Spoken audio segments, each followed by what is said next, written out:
Este programa contém dramatizações de pessoas e fatos reais. Alguns nomes foram mudados.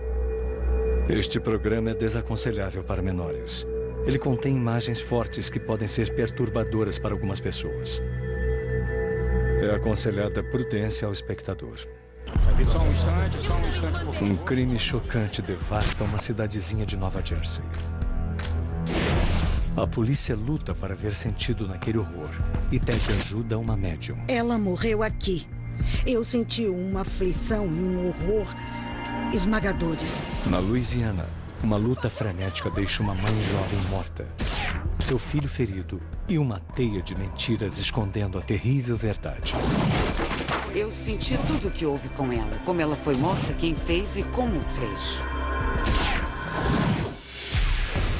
Quando as pistas são escassas e as respostas evasivas, os investigadores às vezes recorrem a investigadores psíquicos.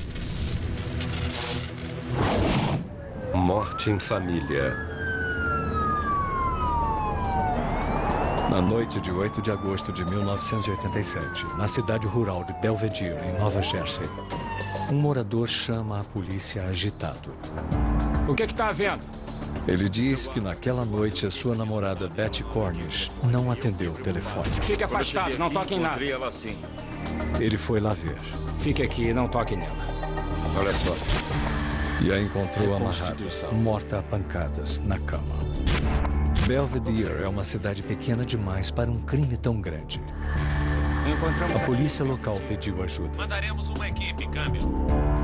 Em poucos minutos, o sargento detetive Tom Traynor, da Polícia Estadual de Nova Jersey, chegou à cena do crime. Belvedere tem um departamento de polícia muito pequeno. O crime foi comunicado a eles e eles pediram ajuda à Polícia Estadual para investigar este crime. A notícia do assassinato chega rapidamente à irmã da vítima, Peggy Goble. Ninguém pode E ela entrar. não acredita. Eu fiquei histérica. Não me deixaram entrar para vê-la. A última coisa que eu lembro foi ela saindo levada numa maca. Como aconteceu isso? Quem faria uma coisa dessas? A gente dizia para qualquer um que encontrava. Foi você? Os Reconstituição. peritos examinaram a cena perturbadora do crime atrás de pistas. O assassino usou um fio elétrico para amarrar a vítima e uma fronha para vendá-la. Já, sim, senhor. Ele a agrediu sem piedade, com um objeto afiado e pesado, que mais tarde retirou da cena do crime. Ele deixou pouca coisa para trás. Não existia exame de DNA na época. Então nós procurávamos qualquer coisa, assim como sangue, pelos ou fibras de roupas, essas coisas. Qualquer coisa alheia ao apartamento que podia nos ajudar a identificar o assassino. Do lado de fora, uma pista importante.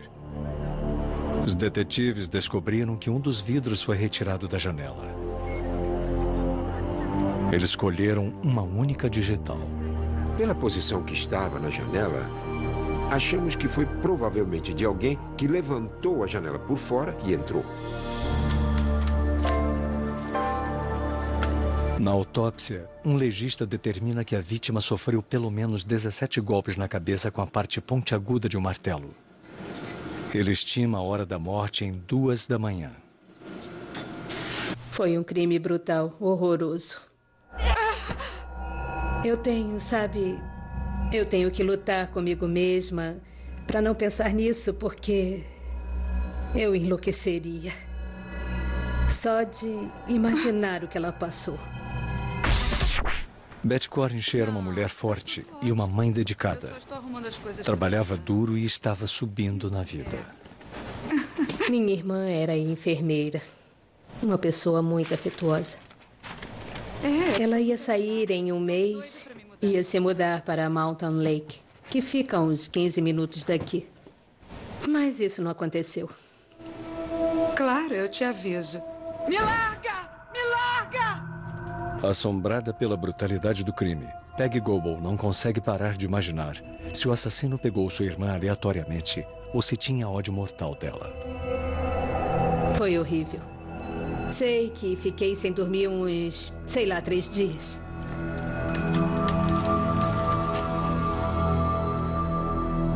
Ficamos apavorados. Ele virá atrás da gente, seja lá quem for. Sabe, eu fiquei mal pelos meus pais, pelas minhas sobrinhas. Foi horrível. Estamos tentando rastrear os últimos atos da vítima e com quem ela interagiu. Então, sempre começamos pela família e pelas pessoas que ela conhecia. Betty tinha trabalhado naquele dia. Não aconteceu nada de incomum no hospital. Emergência. A última pessoa a falar com ela foi o namorado. Eu não sei. Ele disse que eles iam sair naquela noite, mas ele teve que cancelar. De acordo com a história dele, Betty ficou sozinha em casa a noite toda, até ele a encontrar. Tentando achar quem deixou a digital no vidro da janela, a polícia começou com as pessoas mais próximas a Betty. Qualquer um que tivesse estado naquela casa, fosse a vítima ou suas filhas, o namorado, qualquer um que tivesse entrado e saído, podia ter deixado digitais. Então tiramos as impressões para eliminar as pessoas que poderiam ter estado lá. E foi por aí que começamos pelos parentes e vizinhos naquele condomínio. A digital da janela não bate com qualquer uma da família da vítima. A seguir, os peritos comparam as digitais dos vizinhos de Betty. Quando a investigação se ramifica, isso começa a compensar. Os peritos veem que a digital bate com a de um dos vizinhos. O nome dele é John Reese. Amor, ele é detetive da... Ele mora com a noiva no apartamento de cima do de Betty. Mas o casal não estava em casa na noite do crime. Reese ficou com amigos num bar até pouco depois das 2 da manhã, a hora estimada da morte. Os amigos depois confirmaram a versão dele. Reese pôde explicar a digital. Ele disse que foi várias vezes ao apartamento de Betty para ajudar a consertar uma janela que emperrava. Eu queria saber se você passaria no detector de mentiras. Estaria disposto? Faria isso por nós? Percebemos que ele estava prestativo e muito solícito. E sentimos que estava explicando suas atividades e contando tudo o que sabia. Mesmo assim, a polícia precisava ter certeza. Reese concorda em fazer um teste no detector de mentiras. Sua vizinha? Não. Usamos o detector de mentiras como ferramenta na esperança de eliminar possíveis suspeitos. Os resultados confirmaram o álibi dele. Ele ficou fora até depois das 2 da manhã. Eu gostaria de saber... Os investigadores ficam menos satisfeitos com a história que o namorado da vítima lhes conta. Por ele ter um relacionamento com ela, naturalmente, seria uma das primeiras pessoas interrogadas a ser eliminada ou a ser considerada suspeita. A morte da sua Ele não consegue explicar seu paradeiro na noite do crime. Surpreso. Era minha namorada. Tivemos um problema com os horários das atividades dele, onde ele esteve. Basta explicar que você sabe. Não tínhamos testemunhas para todas as atividades dele, até e por volta da hora em que a vítima morreu. Saber o que fez naquela noite. Ao conduzir uma investigação, procurávamos meios de comprovar ou não o relato de suas atividades. Ele se recusa a passar pelo detector. Eu me recuso. O namorado foi suspeito na época, o que quase me matou de susto. Porque eu não sabia quem tinha sido. Alô? Estou tentando entrar... Enquanto as autoridades continuam a investigação, Peg Goebel inicia uma por conta própria. Eu tinha uma empresa de limpeza de casas na época. E a dona de uma das casas que eu limpava sabia da minha irmã, o que tinha acontecido. E foi ela quem me falou da Nancy, que tinha uma médium que morava em Flanders. E eu faria qualquer coisa na época para pegar o assassino. Peg se encontra com a médium Nancy Orlin Weber. Antes de eu começar, querido... Nancy pede a Peg que não lhe conte detalhe algum, nem mesmo porque ela está lá. Vou fechar meus olhos por um instante. Ela conta apenas com suas visões. Depois conversamos. Tá bom. Eu disse para ela, há uma tragédia terrível na sua família, uma perda horrível. Eu senti um horror e uma aflição esmagadores, tudo de uma vez. Socorro! E aí ela começou a chorar. E eu soube, eu senti que era a irmã dela. Ela sente que a dor da Betty acabou. como se for a sua irmã. Nancy disse pra mim que ela estava em paz, que tinha descansado. O que Nancy lhe diz depois é tão encorajador quanto terrível. E eu disse: Peg, realmente não dá para dizer tudo sobre esse caso. Eu só posso dizer algumas coisas. Porque a polícia agora suspeita do namorado dela. Ele achou o corpo, mas não foi ele. Eles acham que foi ele, mas ele não estava lá. E ela perguntou: tem certeza? E eu disse: tenho certeza, não foi ele. Vocês acham que eu matei a minha namorada? Eu disse: oh meu Deus, ele está em estado de choque. Ele é suspeito, mas não foi ele. Nancy Orlin Weber eliminou o principal suspeito. Os detetives acompanham Nancy ao apartamento da vítima. Mas ela acha o seu próprio caminho. Tem alguma coisa aqui em cima. Algo me puxou. Eu sentia o assassino acima e disse isso a eles. Eu virei imediatamente e disse: vocês têm um assassino aí? Antes de falarem sobre suspeitos, os detetives queriam que Nancy verificasse a cena do crime. Eu entro em cada situação como se fosse a primeira vez que eu fosse fazer. Eu não posso presumir que sei o que estou fazendo, se eu vou fazer bem ou se pelo menos vou dar o máximo de mim. É um momento novo e eu tenho que abordar desse jeito. Dentro do apartamento de Betty, Nancy começa a ver o desenrolar do crime. Isso aconteceu aqui. Suas visões são terríveis. Ele arrancou o fio.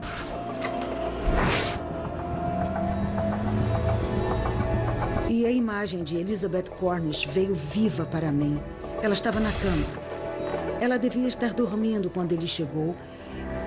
E ela era uma mulher um tanto frágil. E estava amarrada.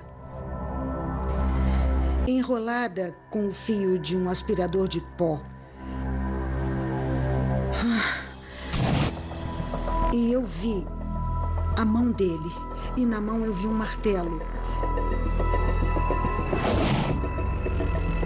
Que eu vi descer na cabeça dela. Nossa, ele não parava. Isso a polícia já sabe. Nancy vê mais. O assassino não era um estranho. Ela sabia quem era. Ao olhar para cima, vi a cicatriz na face direita e vi a fivela de cowboy. Nancy descreve um homem com pelos no rosto e que sempre usa jeans. Eu consegui medir a altura dele. E não sei porquê e nem como fiz isso, mas era de 1,78. E o nome John. O sobrenome começava com R, uma sílaba.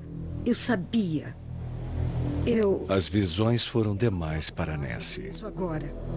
Eu preciso sair daqui. Vamos sair. Ela viu o crime, sentiu o terror da vítima e a ira do assassino.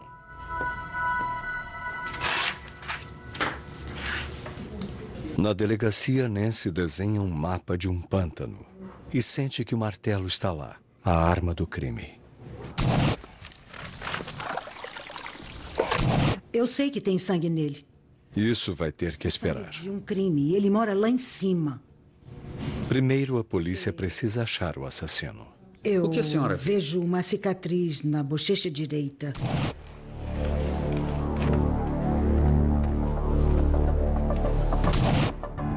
O nome dele é John e o sobrenome tem uma sílaba única e começa com a letra R.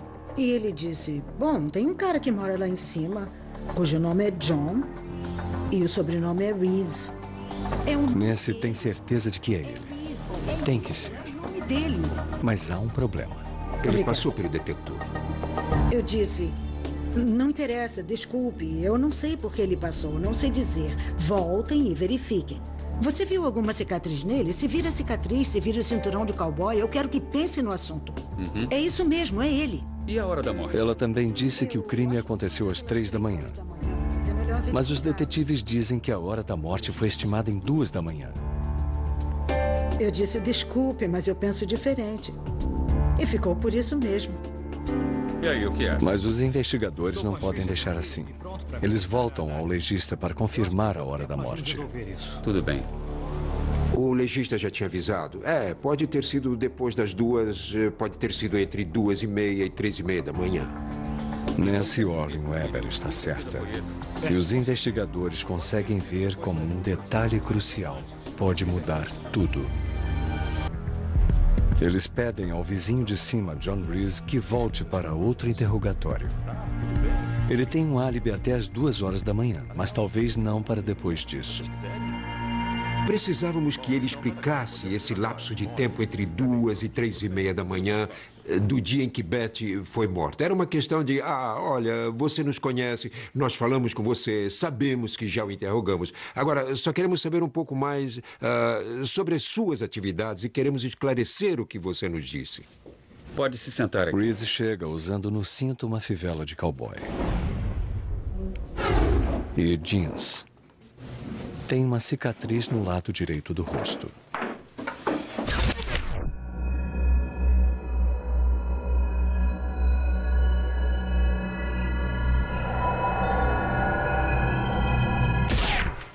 Ele é como Nancy previu. Reese passou pelo detector de mentiras, mas as perguntas só o levaram até 2 horas da manhã. Ele não tem como explicar o seu paradeiro às 3 horas. Bom, eu estava no bar. Você saiu aqui, foi para casa. Com esse novo horário, seu álibi começa a desmoronar. E eu não saí mais. Os detetives o pressionam para obter respostas. Eu acho que Nós o interrogamos muitas vezes. E ao compararmos as nossas anotações, vimos que ele estava se contradizendo. Pensamos, espera aí, você não está nos contando tudo. Não há nada. Dava para ver essa mudança não só no que ele dizia, mas também em seu comportamento físico. Ele não estava nada à vontade. A digital dele na janela. Ele não tinha um bom álibi. Onde? A hora da morte pode ter sido até... A polícia o interroga por horas, até que finalmente John Reese cede, confessando o assassinato brutal de Betty Cornish.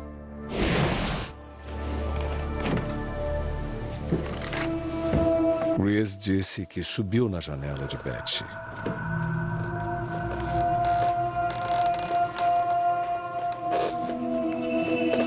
A evidência de sangue espalhado mostra que ela estava na cama quando começou o ataque. Ele achou um martelo, arrancou o fio do aspirador de pó e foi para o quarto, onde encontrou Betty.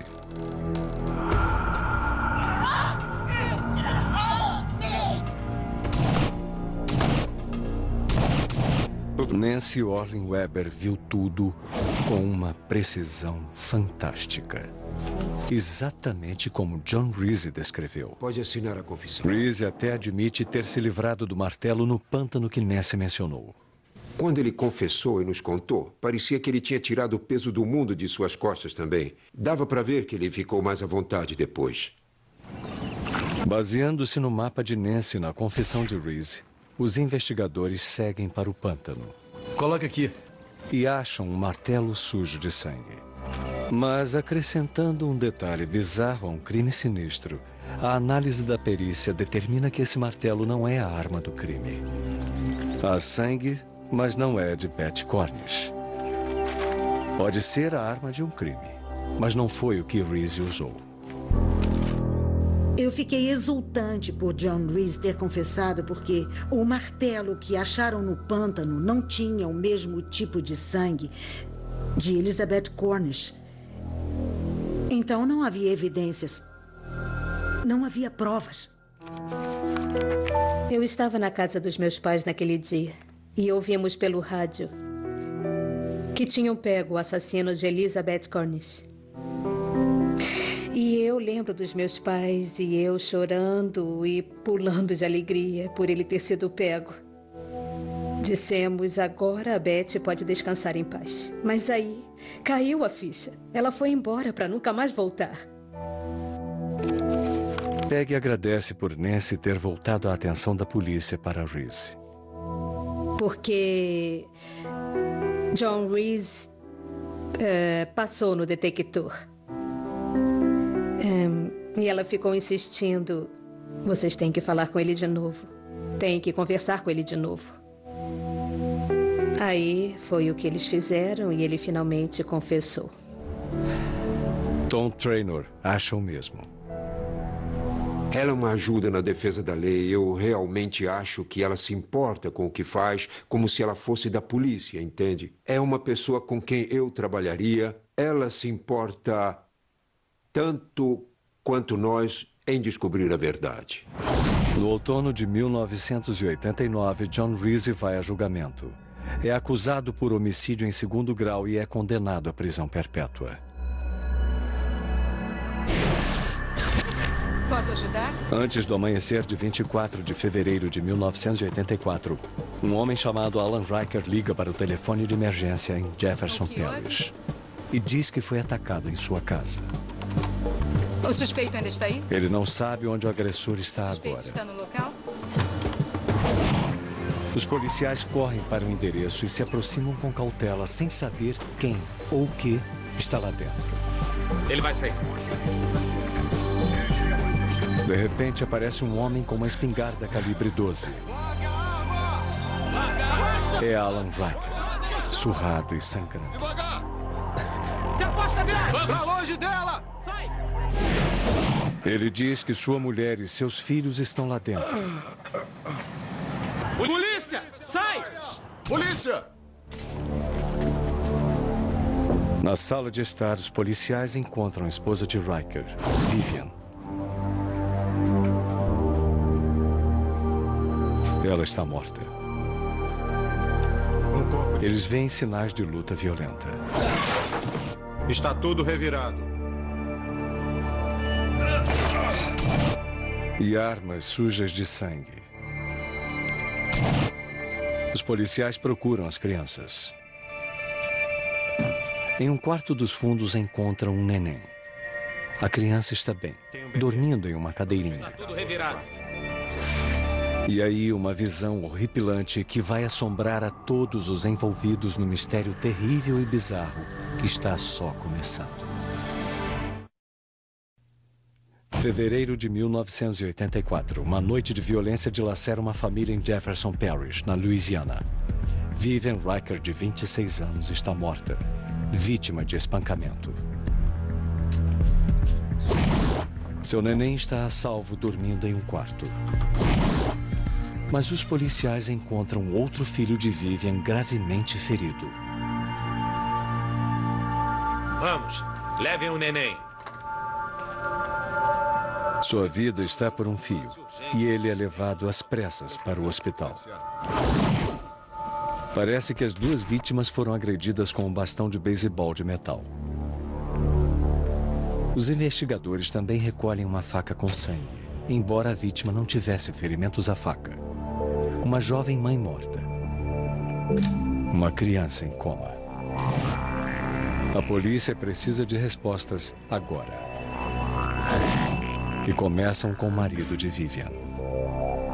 Preciso lhe fazer algumas perguntas. Ele diz que o agressor foi um amigo íntimo da família chamado Steve Van der Veld.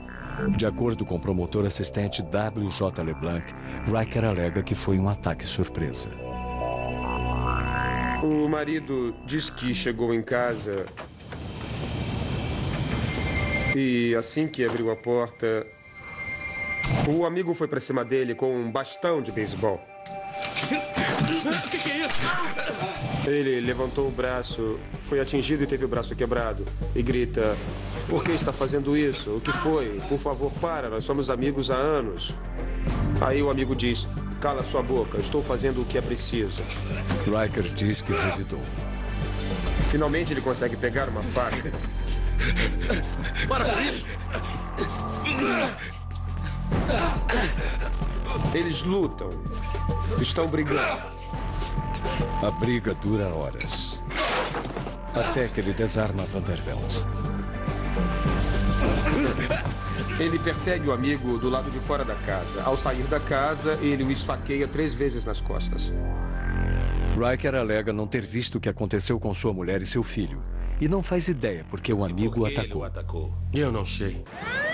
A polícia inicia uma busca por Steve Van der Velde.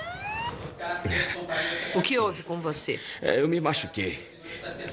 E o encontra em um pronto-socorro em Nova Orleans. Tudo bem. É seu amigo?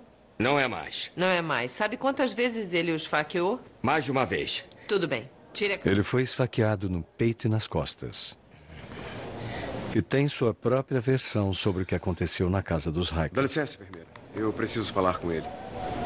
O amigo, em seu depoimento à polícia, indicou que foi à casa para pegar o seu bastão de beisebol que tinha deixado lá no dia anterior.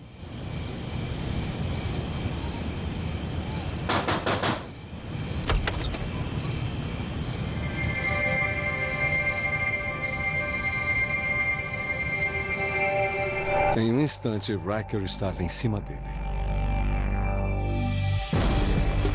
Ele viu o seu bastão de beisebol cheio de sangue. Conforme ele descreveu, o pegou e começou a sacudir o bastão. Ele fugiu assim que pôde. Assim como Riker, Van der Velde não dá explicação para a briga. E diz não saber da morte de Vivian nem do ataque ao garoto. Os policiais recolhem suas roupas com sangue como evidência. Tudo bem, obrigado. Tchau. Alguém está mentindo. Temos uma imagem espelhada dos fatos que ocorreram dentro da casa, com a exceção de que cada um inverte o seu papel. Foi o que ele disse no depoimento, mas... Os investigadores comparam as duas histórias. Eu acho que... Os 2 homens estavam na casa com acesso à arma do crime. Nenhum dos 2 admite saber o que aconteceu com Vivian. Mas as ações de Steve Van der Velde naquela noite parecem mais suspeitas. O amigo estacionou o carro no quarteirão. 14 casas depois. Ele disse que foi à casa pegar o seu bastão de beisebol. Uma pergunta natural seria: qual é a explicação para ter estacionado na esquina? Van der Velde não tem explicação. Eu estacionei o carro e... E não parece perturbado ao saber do ataque a Vivian e ao garoto. Foi o que aconteceu. Alan Riker parece estar realmente perturbado. As evidências comprometem Van der Velde.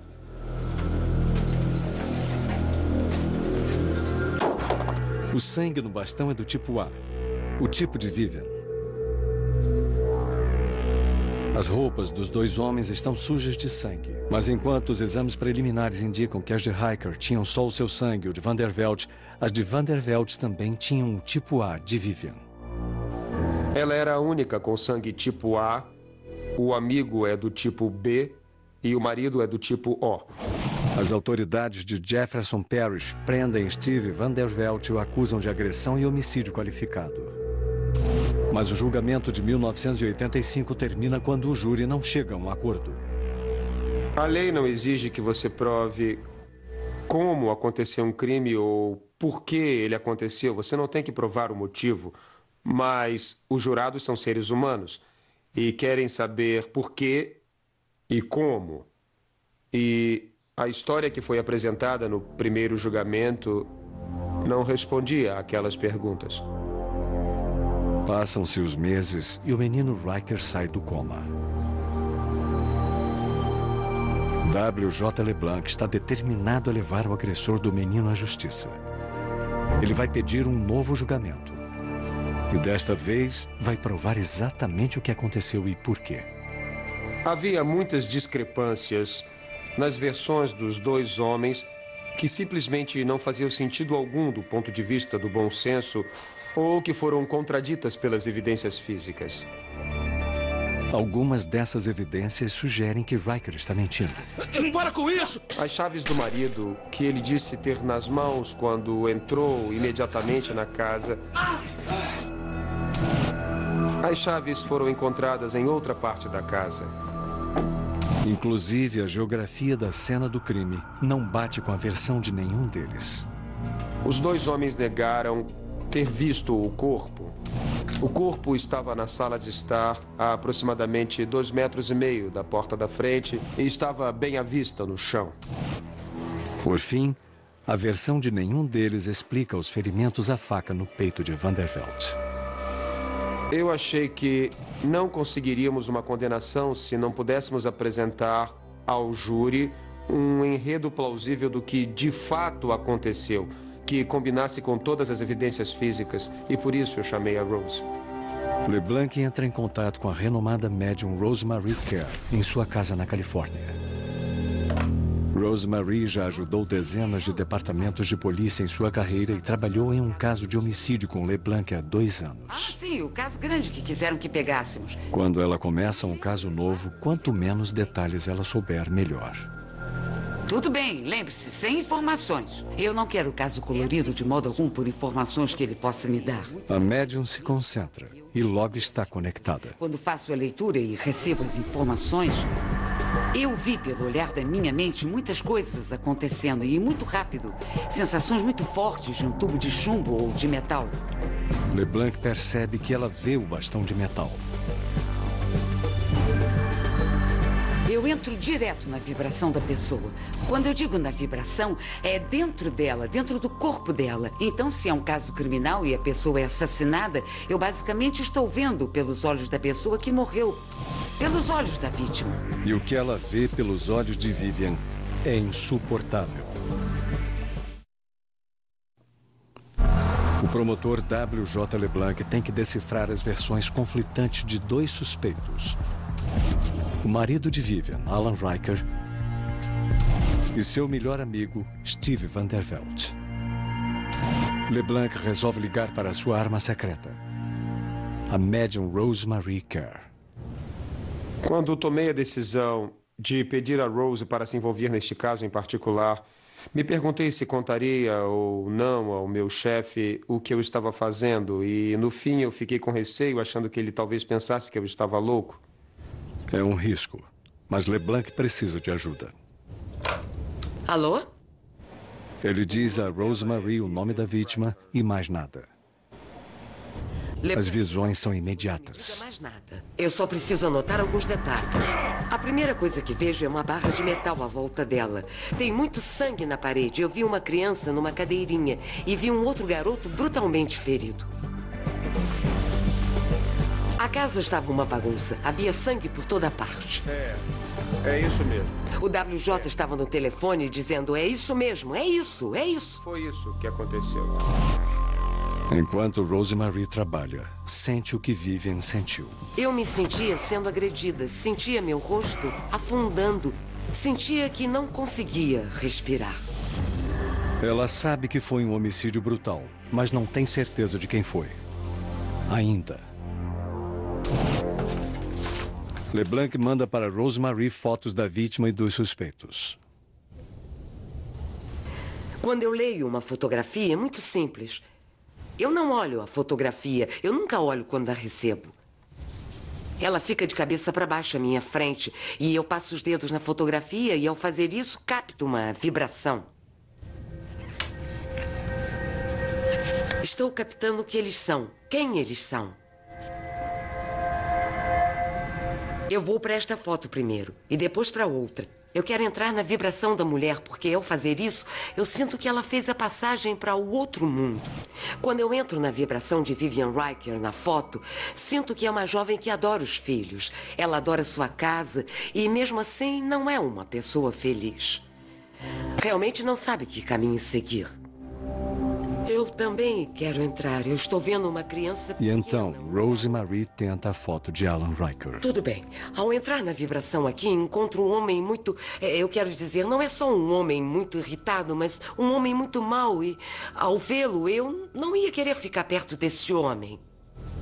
Quando entrei na vibração de Alan Riker, encontrei um homem que não queria mais ficar casado. Um homem que não é apenas dissimulado, é muito mau. Um homem muito nervoso. Ganhei. O casamento era conturbado. Ele é também um homem muito grosseiro com sua mulher. Eu não gosto nada de entrar nesta vibração. É um homem muito, muito negativo e, repito, uma vibração que traz... Eu quero usar a palavra mal, mal pura e simplesmente. Uma nova foto e Steve Vandervelt vem à vista.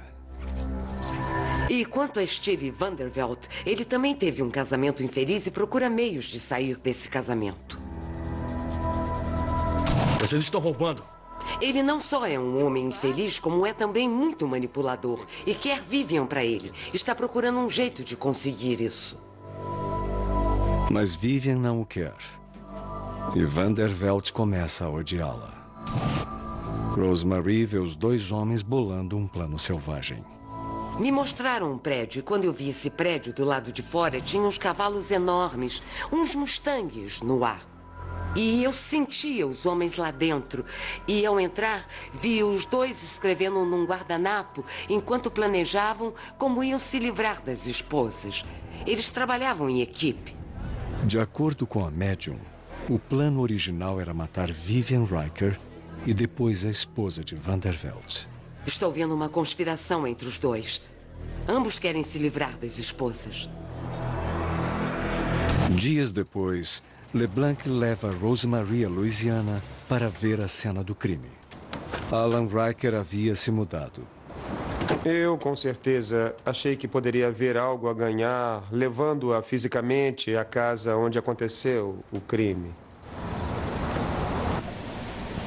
Quando saiu da... Rosemary entrou na casa e imediatamente foi onde estava o corpo e disse: foi aqui que ela morreu. E foi onde ela havia morrido porque eu estava com as fotos da cena do crime comigo. Como se estivesse lutando. Rosemary entra no que era o quarto do casal. E capta as vibrações de Vivian, de certo modo, tornando-se a vítima. A primeira coisa que eu captei foi uma grande sensação de desespero, dor. Uma grande ameaça, uma grande pressão. Eu sinto a vibração da Vivian aqui, suas emoções. E eu quero fazer muitas coisas. Quero chorar, quero gritar. Estou muito, muito, muito irritada. E eu senti tudo o que aconteceu com ela. Como ela foi morta, quem matou e como matou. Rosemary está lá como Vivian naquela noite fatídica. De repente, eu estava naquele quarto. Tinha a nítida sensação de que tinha que sair de lá rápido. Eles iam asfixiá-la. Vivian está gritando para o marido vir socorrê-la. Ele não faz isso. Ele segura os tornozelos e as pernas dela. Eu sinto os braços deles em cima de mim. Para com isso! E sinto meu coração quase saindo do peito enquanto corro pelos quartos, tentando ver para onde ir. A ligação com Vivian devasta Rosemary. Na verdade, ela sentiu dores terríveis na cabeça e, em dado momento, teve que parar. Andando pela casa, Rosemary se conecta com Vivian, vivenciando o que ela vivenciou. Eu era ela correndo pela casa, passando pela sala, indo para a cozinha. E na cozinha tem um balcão grande. E aí eu abri a gaveta para pegar uma faca. E ao pegar a faca, eu mostrei a eles como ela a usou. Rosemary diz ao promotor W.J. LeBlanc o que ela vê. A mulher esfaqueou o amigo no peito. Isso foi muito importante e foi uma coisa que nós jamais consideramos antes do envolvimento da médium. O depoimento de nenhum dos homens explica os ferimentos no peito. A seguir, Rosemary vê Vandervelt brandindo o bastão agressivamente, furioso por ter sido esfaqueado. E então, o impensável. Mãe? O filho de Vivian aparece. Ele correu quando ouviu acontecer alguma coisa e agarrou a perna da mãe como faz uma criança. E foi assim que o bastão desceu e, em vez de atingir a mãe, atingiu o garoto. Agora, sala de estar, deixa eu sentir. Eu sinto ele agarrando as minhas pernas e, infelizmente, um dos homens o atingiu com um bastão. E foi quando a coisa desandou, porque o marido estava gritando. Não era para acontecer isso. Mas aconteceu. O filho de Alan Riker fica gravemente ferido. Rosemary vê que os dois homens antes aliados agora são inimigos. E foi aí que os dois homens começaram a brigar um com o outro, porque era para eles acabarem com a mulher e não ferir a criança. A médium vê uma longa briga até os dois ficarem exaustos. A briga acaba e eles não se preocupam com o menino ferido e nem com a mulher moribunda. Eu os vejo em frente a um aparelho de TV. Estão bebendo enquanto ela estava no chão. Ainda não tinha morrido. Ela estava lutando para viver e eu a vi mexer nos braços e as mãos com sangue. Apesar do horror, a força e o amor de Vivian Riker transparecem.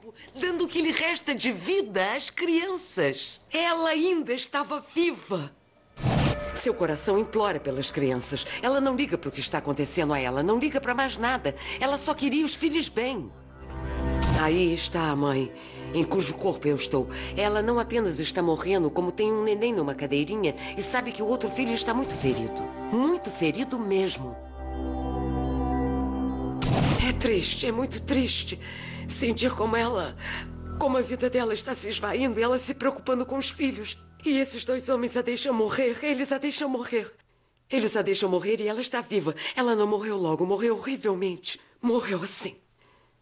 Não, isso não está certo. Me desculpem. Essa mulher sofreu muito e não precisava. Ela estava viva o tempo todo. E eles sentados, vendo televisão. A visão horripilante cobra um preço a Rosemary. Eu adoro tudo que faço, mas quando se passa pelo sofrimento de alguém, isso suga muito você. Com a visão de Rosemary preenchendo as peças que faltavam, esclarecendo como e por que houve o homicídio, W.J. LeBlanc acusa Alan Riker e Steve Vandervelt de homicídio. Ele pede a um dos melhores peritos do país para reexaminar a evidência de sangue. O perito acha gotas microscópicas de sangue não descobertas nos exames anteriores. O juiz Ernest Richards é quem julga o caso. Respingos de sangue em alta velocidade foram encontrados nos sapatos e nas roupas dos dois acusados. O sangue é do tipo A, o tipo de sangue de Vivian. Seria impossível, pelo meu ponto de vista, estarem com os respingos de sangue nas roupas se não estivessem na vizinhança imediata da vítima na hora em que ela foi golpeada até a morte com um bastão de beisebol. Em 1990, os dois acusados são declarados culpados. Eu considero o uso de uma médium apenas como uma das muitas ferramentas à minha disposição. Eu tenho os investigadores do homicídio, tenho os investigadores do gabinete do promotor, e nesse caso houve a necessidade de usar uma médium. Eu acho que a Rosemary Kerr é uma das mulheres mais extraordinárias que eu já conheci na vida. Mas Rosemary sabe que Vivian Riker é a verdadeira heroína. Quando eles permitem que eu olhe através dos olhos deles, para mim é um privilégio. Posso ver o que está acontecendo e, vendo o que ela está passando, sentindo o que ela está sentindo, posso ajudar as autoridades. Steve Vandervelt escolhe passar pelo júri e pega 21 anos por homicídio culposo. Alan Riker desiste do júri e é condenado por homicídio doloso. Pega prisão perpétua sem direito a condicional. Duas famílias foram dilaceradas quando dois loucos atacaram as vítimas mais inocentes, deixando pessoas que amavam sofrerem. Os assassinos tentaram encobrir seus crimes ao máximo sem sentir remorso. Mas esses crimes foram resolvidos pelo trabalho persistente da lei e pela visão notável de médiuns. Versão brasileira Audiocorp.